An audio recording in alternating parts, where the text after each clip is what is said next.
The bank is foreclosing, but a cryptic text from my unreliable sister reveals a hidden fortune if we agree to commit perjury about our non-existent savings. The scent of stale coffee and desperation clung to the air in our tiny apartment, a fragrance I'd grown intimately familiar with over the last decade of marriage to Mark. We were drowning, not in the dramatic movie-style way, but in the slow, suffocating grind of bills piling up like unwelcome guests, the credit card statements that felt less like paper and more like indictments. I just finished my third late-night shift at the diner, my feet throbbing, and the sight of Mark slumped on the threadbare sofa, staring blankly at a foreclosure notice, was the final crushing weight of the day. "It's over, Sarah," he mumbled, not looking up. His voice was flat, defeated. "The bank isn't budging. We missed the last 2 payments, and they said this is the final warning before they start the actual process. I don't know what else to do. I've applied for every job imaginable. I'm working freelance gigs until 3 a.m. We're broke." I sank onto the worn armchair opposite him, the vinyl squeaking a protest. We had tried everything. Budgeting spreadsheets that looked like complex battle plans, side hustles that yielded pennies, selling off sentimental items we couldn't really afford to lose. I felt the familiar sting of tears threatening to spill, but I ruthlessly blinked them back. Crying didn't pay the mortgage. "We have to tell someone," I said, my voice tight. "Maybe your brother, Dave. He's always done well for himself." Mark recoiled as if I'd suggested we join a cult. "Absolutely not. You know how Dave is. He'll lecture us about fiscal responsibility for 3 hours, then offer us a handout that comes with strings attached that would choke a horse. No, I refuse to let him see us fail like this." We sat in silence for a long time, the only sound the distant wail of a siren. My phone buzzed, vibrating against the wooden table. It was a text from my older sister, Chloe. Chloe, the wild card. The one who'd been in and out of trouble since high school, the one who always seemed to float through life on a cloud of improbable luck and suspiciously large cash injections. We hadn't spoken much lately. Our relationship was complicated, built on a foundation of old resentments and current distance. I almost ignored it, but the sheer bleakness of our situation made me desperate for any external input. I opened the message. It wasn't the usual vague, "How are you?" It was direct, almost alarming. "Heard you guys are having money troubles. Don't panic. Call me now and listen very carefully. Whatever you do, do not tell anyone, especially the bank or any officials, how much money you actually have saved up. Lie, big, lie. I mean it. Don't ask why. Just do it. Call me." I stared at the screen, baffled.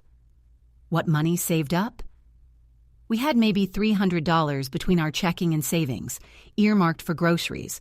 We were emptying our emergency fund, not building one. This was Chloe, the queen of elaborate schemes and last-minute bailouts. Was she joking? Was this some cryptic warning about a scam she'd just fallen into? But the urgency in her tone, the sheer capital letters, felt different this time. It felt like a command from someone who genuinely knew something I didn't. I looked over at Mark, who was still tracing patterns on the foreclosure notice, his face gray with worry. If I told him my scatterbrained sister was telling us to commit perjury over our non-existent savings, he'd pack his bags and leave me for someone who used coupons correctly. But what if she wasn't crazy? What if she knew about some loophole, some strange financial trickery she'd learned from her last dubious venture? The temptation to know the answer, the sudden sharp spike of hope, was too strong to ignore. I picked up my phone, heart hammering against my ribs, and dialed Chloe's number, already formulating the lie in my head, just in case she was serious. "Hello?" Chloe's voice was sharp, sober, utterly unlike her usual airy tone. "Chloe, what is this? What lie are you talking about? We have less than zero right now. We're about to lose the house. Explain yourself now." There was a pause on the line, a deep, unsettling breath taken on the other end. "Sarah, listen to me. I know exactly how much you think you have, but I also know something about your father's old investment portfolio that you don't. It's tied up. It's legally accessible, but only if you play this right. You need to convince the bank and anyone else who asks that you have at least $40,000 liquid and accessible right now. $40,000, Sarah. Can you sell that story, or are we done for? $40,000. The number hung in the air between us, enormous and utterly fictional. My father had been a struggling accountant who died owing more than he owned, or so my mother had always insisted. The idea that there was some hidden nest egg, some secret portfolio, felt like a plot device from a bad movie. "Chloe, you're hallucinating," I hissed into the phone, glancing nervously at Mark, who was still preoccupied with the paperwork but seemed to be listening to the edge in my voice. "Dad left us nothing but debt and a box of tax returns from 1998. What are you talking about?" "It's the Roth IRA he set up when you were born," Chloe shot back, her voice dropping to an urgent whisper. "He never told anyone. He was paranoid about taxes. It auto-transferred into a managed trust when he died, and the paperwork got sent to the wrong address.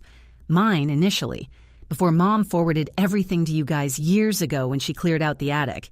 You probably filed it with the old warranty cards. It's been gathering dust, but because of the way the trust was structured, the withdrawal penalties are minimal right now, and the liquidity window is closing in 3 weeks. If you initiate the withdrawal process now, you can access the funds. But the bank needs to see you as a good risk first, Sarah. They need to see you aren't destitute. They need to see a substantial buffer." My mind was racing, trying to reconcile the responsible, cautious father I knew with this sudden image of a secret financial mastermind. Chloe, however, sounded alarmingly sincere. She sounded like she'd already done the legwork. "If this is real," I breathed, pushing myself off the chair and walking towards the kitchen for some semblance of privacy. "Why would lying to the bank help? We need to show them we can pay the arrears, not that we might have access to money in 3 weeks." "Because of the forbearance application, idiot," Chloe snapped. "They are looking for reasons to deny you long-term modifications. If you show them zero assets, they put you into a predatory repayment plan that will still sink you in 18 months.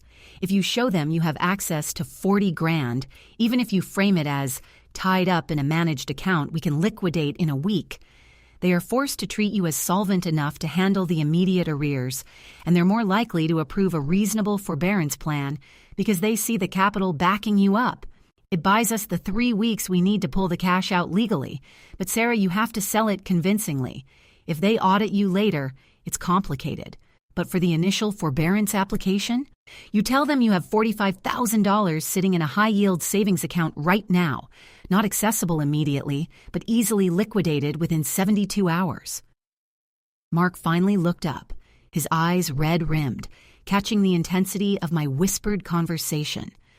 "Who are you talking to?" he asked, his voice laced with suspicion. I held up a hand, waving him off, pretending it was my boss calling about a last-minute double shift. "Just a minute, Mark. Important work thing." I returned to the phone, my palms sweating. "Okay, Chloe, where do I find the paperwork? What's the account number?" "It's in the blue binder," she said rapidly. "The one Mom gave you when you moved out, the one with the old insurance policies. Check the 3rd tab. There's a transfer form in there you need to fill out tonight. They need the initial contact forms faxed by midnight or the whole window closes for the quarter. But Sarah, one more thing. This isn't just about the bank. If you tell anyone else, Dave, Mom, anyone, that you have this money, even if you say it's tied up, you jeopardize the entire trust setup. This needs to be our secret, our lifeline. If anyone finds out you knew about this money before you told the bank, they can freeze the whole thing pending a probate review. Understand? If you tell anyone at all, that you have access to this money, we lose it all, and you lose the house tomorrow." I heard the distinct sound of keys jingling on the other end. "I have to go.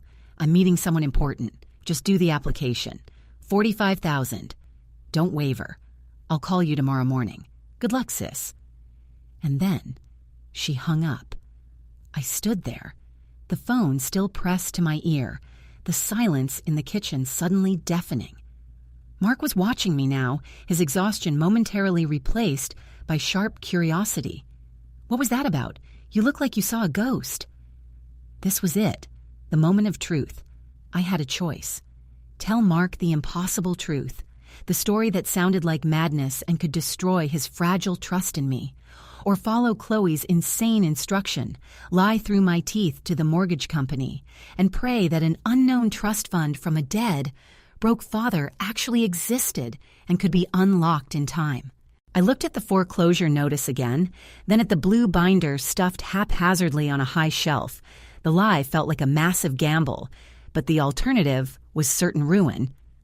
"Mark," I started, my voice surprisingly steady, a practiced calm I usually reserved for dealing with angry customers.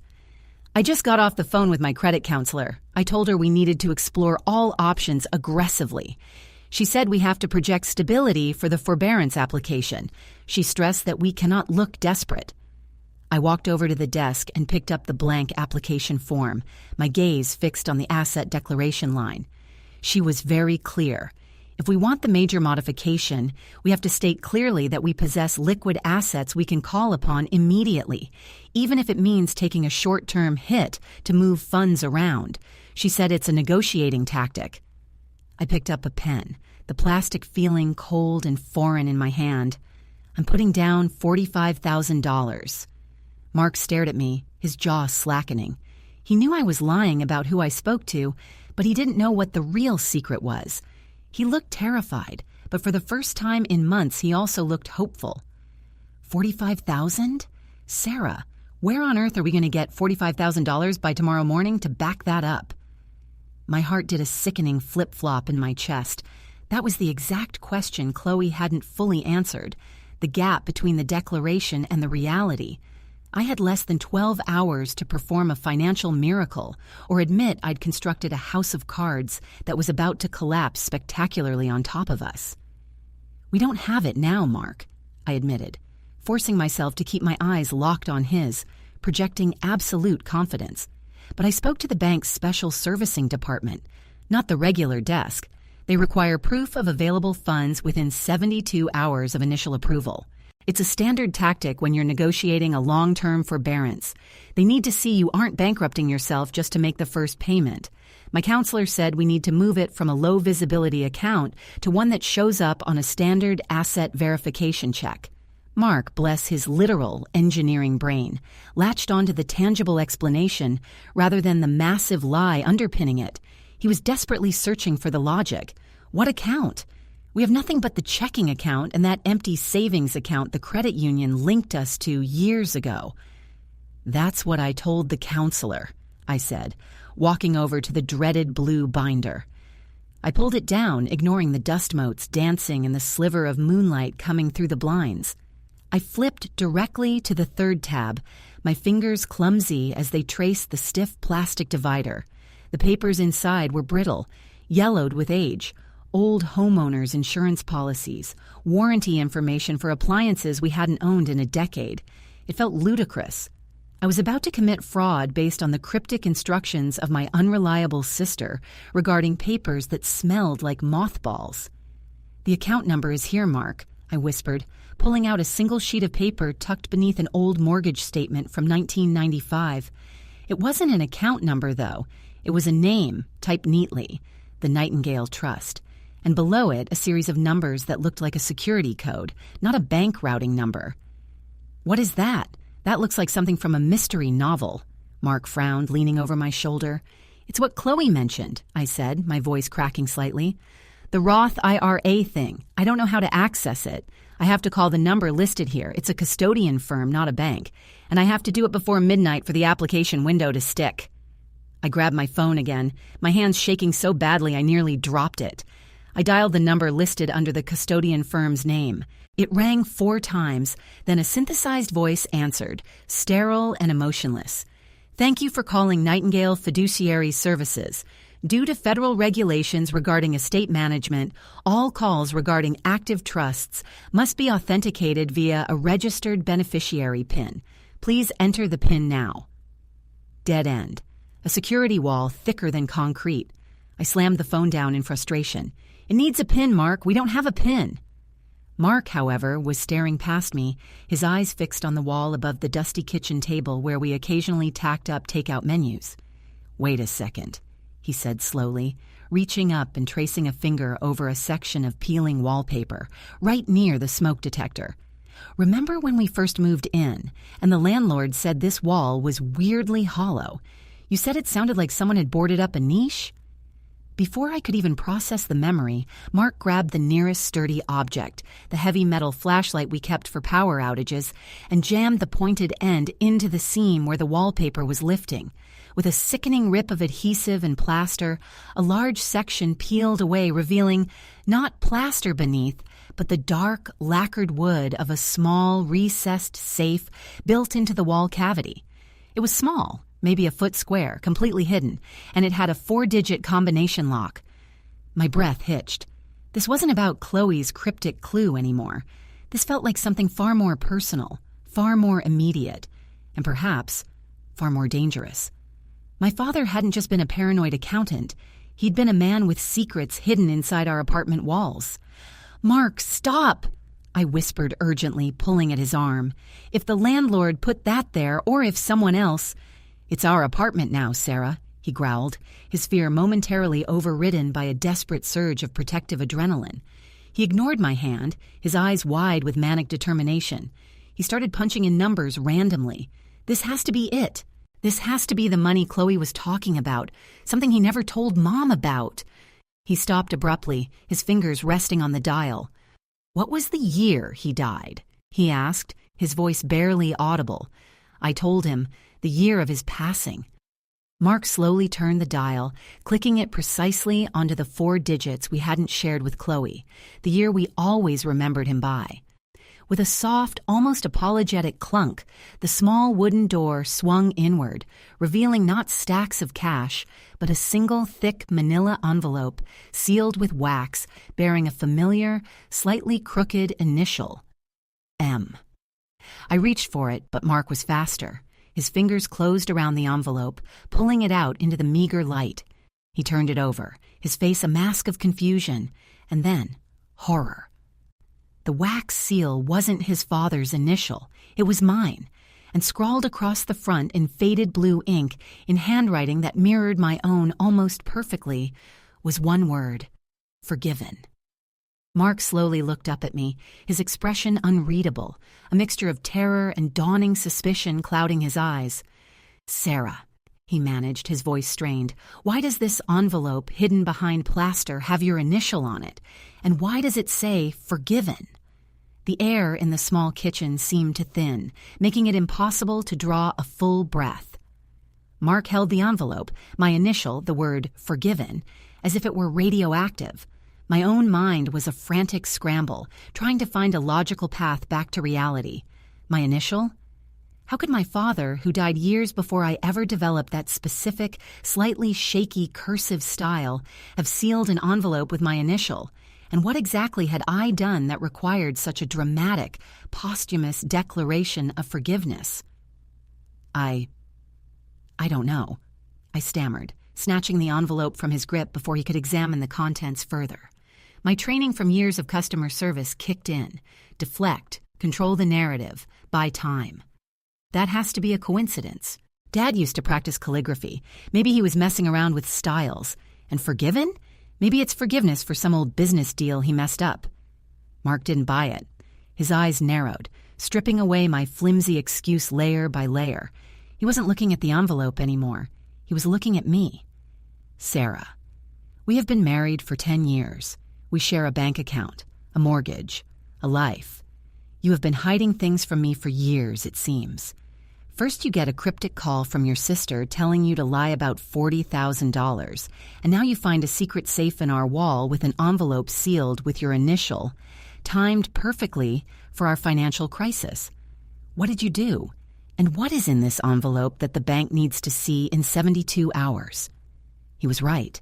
I had been carrying the weight of our secret, but this envelope felt like a secondary, more volatile secret that had suddenly erupted into our lives. I remembered Chloe's warning. If you tell anyone else, you jeopardize the entire trust setup. This envelope felt deeply connected to that trust, a personal key, or perhaps a massive complication. "It's the documentation, Mark, I swear," I insisted, gripping the heavy paper tightly. I retreated to the desk chair, forcing myself to focus on the task Chloe had set. I needed to buy time. I needed to open the envelope and find the actual account transfer forms Chloe mentioned. If we don't file this application tonight, we lose everything. Can we please just focus on the application? We can open this thing later when we're not facing eviction.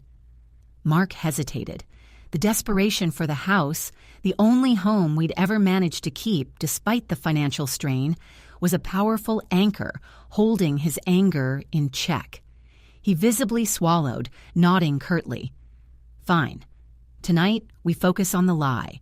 But Sarah, when this is over, we are opening this, and I expect a full, honest explanation about your father, Chloe, and whatever massive secret you've been keeping from me. The agreement was a reprieve, not a resolution. I quickly sat down, placing the sealed envelope carefully to one side, and pulled out the fragile paper Chloe had directed me to, the one listing the Nightingale Trust and the custodian's number. I quickly located the accompanying transfer authorization form, which looked suspiciously blank except for the pre-printed header. I filled out the liability section, stating clearly, "Assets available for immediate liquidation upon transfer authorization, $45,000. I signed it with a flourish that felt entirely inauthentic, a signature belonging to a wealthier, more stable woman. "Okay, the form is done," I said, pushing the paper across the desk to Mark for his mandatory co-signature. As he leaned over to sign, I snatched up the envelope again. The need to know outweighed my fear of his reaction. I carefully slid a thin letter opener under the wax seal. It cracked with a dry, papery sound. Inside, there wasn't another bank document. There were three things: a thick stack of pristine $100 bills, the smell of fresh ink faint on them, far more than just pocket change, a small tarnished silver locket that I recognized instantly as my mother's, and one final folded piece of paper. I quickly scanned the bills. They were real. They were crisp. They were definitely more than a few $100s. I estimated a solid $5,000 in cash right there. It was the immediate buffer I needed if the bank asked for an in-person deposit verification tomorrow. But it was the final note that stopped my heart completely. I unfolded it. It wasn't in my father's hand or Chloe's. It was a newspaper clipping, yellowed and brittle from nearly 30 years ago. The headline read, "Local accountant cleared in embezzlement probe. Witnesses recant testimony." Underneath the clipping was a short, handwritten note in that familiar, shaky script that matched the seal on the envelope. It wasn't directed to me. It was directed to my father. "The protection worked, old friend. The money is secured in the trust, inaccessible until the statute runs out. We are even. Forgiveness is yours, but you must never speak of this. The price of silence is watching your family struggle. This cash is to cover immediate needs. Don't trust the paperwork. Don't trust the system. Destroy this." I stared at the note, the implications hitting me like a physical blow. Chloe wasn't talking about an accidental investment portfolio. She was talking about money tied up in a financial mess, possibly dirty money, that my father had been cleared of stealing, but perhaps only because he paid someone off or agreed to a long, silent penance. The Nightingale Trust wasn't a gift, it was a consequence. And the cash in my hands? It wasn't a bailout, it was hush money. Mark, impatient, looked over my shoulder again. "Sarah, what is it? Is that money? Why is there so much cash?" My eyes shot up from the clipping to his questioning, vulnerable face. I held the damning evidence, the cash, the note about embezzlement, the realization that our entire financial history might be built on a lie, and I knew I couldn't tell him the truth. If I told him the money was potentially tainted, he would refuse it, and we would still lose the house. I had to maintain the fiction Chloe built. I looked at the cash, then back at Mark, and made the second calculated choice of the night, the one that sealed my fate. "It's an old life insurance payout," I lied smoothly, sweeping the cash and the incriminating note into the envelope before he could get a good look. "Dad set up a small secondary policy years ago, something he never told Mom about. It just matured. It's legally ours, but the paperwork is messy. We have to use it to secure the forbearance now. If we wait, the insurer will take a huge chunk in penalties. We have to deposit this tomorrow morning, Mark. All of it. And then we burn the rest of this binder." I slammed the heavy binder shut, cutting off the physical evidence of my father's secret, but not the one burning in my gut. Mark looked relieved, accepting the tangible solution, but as he finally signed the forbearance form, the doorbell rang. A loud, insistent 3-ring chime that cut through the silence of our desperate apartment. It was 11:45 p.m. No one ever came to our door this late. I froze, the signed forbearance form in one hand, the sealed envelope in the other, and realized with a sickening certainty that someone knew we had found something. Or maybe someone knew we were about to submit a fraudulent application. The ringing stopped, replaced by a heavy, measured rapping on the door, not the frantic plea of a neighbor, but the authoritative knock of someone expecting to be let in. Mark and I exchanged a terrified glance. We had meticulously avoided neighbors, kept our financial distress silent for years, and never, ever had unexpected, late-night visitors. "Who was that?" Mark whispered, standing up slowly, his eyes glued to the peephole. "I don't know. I told you, we don't know anyone who just shows up," I hissed back, stuffing the envelope containing the cash and the damning note deep inside my pajama pocket, clutching the signed forbearance paperwork like a shield. My mind screamed, Chloe's warning about telling anyone. Was this the consequence of my partial truth to Mark, or was this related to the actual source of the Nightingale Trust money? Mark leaned back from the door, his face ashen. "It's a woman. She's wearing a dark suit, and she's holding a briefcase. She's not knocking again, she's just waiting." The woman, the tailored suit, the briefcase. Suddenly, the embezzlement probe, the tightly controlled trust, and Chloe's frantic instructions snapped into terrifying focus. This wasn't a collection agency or a nosy neighbor. This was professional. This was someone connected to the past my father had apparently buried under layers of plaster and silence. "Don't open it, Mark," I pleaded, my voice tight. "Just ignore her. Say we're asleep." "She's not leaving, Sarah, and if she's here about the house, ignoring her makes it worse." He hesitated, then turned toward the door, his hand hovering near the deadbolt. "If she's official, we need to look like we're cooperating. If she's not, we need to know what we're dealing with." Before I could stop him, Mark unlocked the door and pulled it open just a crack, securing the chain. "Yes? We're not interested in any services, thank you." The woman's voice that cut through the gap was cold, precise, and utterly devoid of emotion. "Mr. and Mrs. Davis, I apologize for the late hour. My name is Agent Wells, Federal Trust Oversight Bureau. We received an emergency filing notification regarding the Nightingale Trust activation window closing at midnight. I need immediate visual confirmation of the transfer authorization documentation." Federal Trust Oversight Bureau. My blood ran cold. Chloe hadn't been vague about the risk of an audit. She'd been warning me about the actual mechanism of the trust itself. It was being monitored. My desperate, fabricated lie to the bank had somehow triggered an official flag that moved the process faster than Chloe anticipated. Mark looked utterly bewildered, his hand still gripping the door frame. "Activation? We haven't activated anything. We're applying for forbearance on our mortgage." "I'm aware of your mortgage status, Mr. Davis," Agent Wells cut in smoothly. "But the activation sequence for the Nightingale Principle requires the beneficiary to demonstrate intent to secure solvency by submitting an initial application or declaration of assets. Your sister, Ms. Chloe Vance, initiated a precursor alert this afternoon, noting a high risk of non-compliance due to your current housing situation. We were monitoring for this exact declaration. I require the signed asset form now, before the transfer window legally closes, or the entire principal reverts to escrow until the next cycle." It was a strange, Kafka-esque loop. Chloe had used the house crisis to force my hand, and by lying to secure the forbearance, I had inadvertently triggered the government oversight that would unlock the money tied to my father's past sins. I shoved the signed forbearance form toward Mark, mouthing, "Give it to her." Mark understood instantly. He pulled the door wider, allowing Agent Wells a clear view of the living room, then handed her the document. She clipped it neatly into her briefcase without reading it. Excellent. The declaration is officially filed. The funds will be available for withdrawal by the custodian firm within 48 hours, allowing you precisely the liquidity window you require for your forbearance agreement.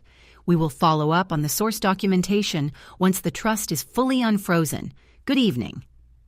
And just like that, she was gone, leaving only the echo of her footsteps receding down the porch steps. Mark slowly closed and locked the door, turning back to me, his relief warring with profound confusion. She just confirmed it? The $45,000 is real? I reached into my pocket and pulled out the envelope containing the cash and the damning note. The access is real, Mark. The reason it's real is a disaster waiting to happen. I spread the cash on the table, enough to cover the arrears and buy us 6 months of breathing room. This is enough to keep the house, pay the lawyers if we need them, and give us time. We use this money, we submit the lie, and we buy ourselves 6 months of silence while the trust fully liquidates. I looked at him, my eyes pleading for him to trust the necessity of the deception. We will pay the bank back on their modification terms. We will use this to save our home. And then, Mark, we burn every piece of paper related to this. The binder, the note, everything. And we never speak of Chloe, or Dad's secret, or Agent Wells again. We save the house, and we try to save us, starting tomorrow morning with fresh books. Can you agree to that silence? Mark stared at the crisp $100 bills, the tangible evidence of our salvation juxtaposed with the terrifying knowledge of where it came from. He looked at me, seeing the desperation and the resolve in my eyes. He walked to the metal wastebasket, picked up the flimsy newspaper clipping I'd set aside, and without a word tossed it in. He then picked up the lighter we used for candles and held it over the bin, his gaze locking onto mine one last time, searching for confirmation that this dark pact was necessary. "We burn it," he confirmed, his voice low and heavy with the weight of the secret we now shared. He flicked the lighter, and the tiny flame caught the dry edge of the newsprint, blossoming into a fierce, hungry orange against the darkness of our kitchen. For the first time in a decade, the immediate threat of ruin was gone, replaced by a much deeper, much more dangerous secret that now bound our marriage together. A secret paid for in silence and the ashes of the past.